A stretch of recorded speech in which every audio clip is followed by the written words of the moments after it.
2024 టీమిండియాకు ప్రత్యేకం. ఈ ఏడాది భారత జట్టు చరిత్ర సృష్టించింది. 17 సంవత్సరాల తర్వాత పొట్టి ప్రపంచ కప్‌ను మళ్లీ ముద్దాడింది. భారీ అంచనాల మధ్య బరిలోకి దిగి భారత్ సత్తా చాటింది. 11 ఏళ్ల తర్వాత ఐసీసీ టైటిల్ డ్రీమ్‌ను నెరవేర్చుకుంది. అయితే ఇదే ఏడాది మెగా టోర్నీ గెలవగానే captain Rohit Sharma, star player Virat Kohli, senior allrounder Ravindra Jadeja retirement ప్రకటించారు. దీంతో అభిమానులు ఒక్కసారిగా షాకయ్యారు. స్టార్లు లేని టీమిండియా పరిస్థితి ఏంటి అనుకున్న టైంలో యువ ప్లేయర్లు కుమ్మేశారు. జట్టులో సెటిల్ అవడమే టార్గెట్గా సత్తా చాటారు. కెప్టెన్గా రోహిత్ శర్మ నుంచి సూర్యకుమార్ యాదవ్ పగ్గాలందుకున్నాడు.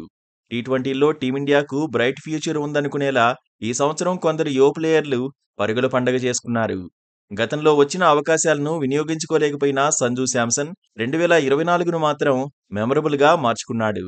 ఓపెనర్గా దక్కిన అవకాశాలను వినియోగించుకున్నాడు. బ్యాక్ టు బ్యాక్ సెంచరీలతో సరికొత్త చరిత్ర సృష్టించాడు. 13 మ్యాచ్ల్లో బరిలోకి దిగాడు. 436 పరుగులు సాధించాడు. Strike rate 180.16. శాంసన్ ఇన్నింగ్స్ల్లో 31 సిక్సర్లు, 35 ఫోర్లు ఉన్నాయి.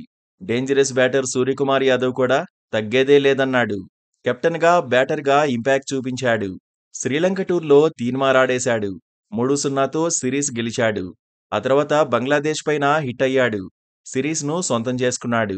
ఆ తర్వాత సౌత్ ఆఫ్రికా పర్యటనలోనూ భారత జట్టుకు సిరీస్ను అందించాడు.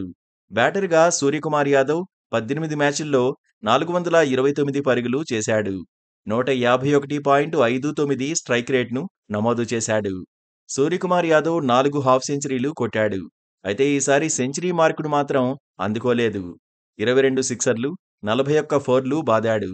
టీమిండియా కెప్టెన్ రోహిత్ శర్మ 11 మ్యాచ్లే ఆడాడు. కానీ 378 పరుగులు సాధించాడు. 1 సెంచరీ కొట్టాడు. 3 హాఫ్ సెంచరీలు సాధించాడు. 23 సిక్స్లు, 35 ఫోర్లు బాదాడు. హార్దిక్ పాండ్యా 2024లో టీ20లో 17 మ్యాచ్ల్లో 352 పరుగులు చేశాడు. 1 హాఫ్ సెంచరీ సాధించాడు. 19 సిక్స్లు, 33 ఫోర్లు బాదాడు. తెలుగు కుర్రాడు తిలక్ వర్మ కూడా ఈ ఏడాది అదుర్స్ అనిపించాడు.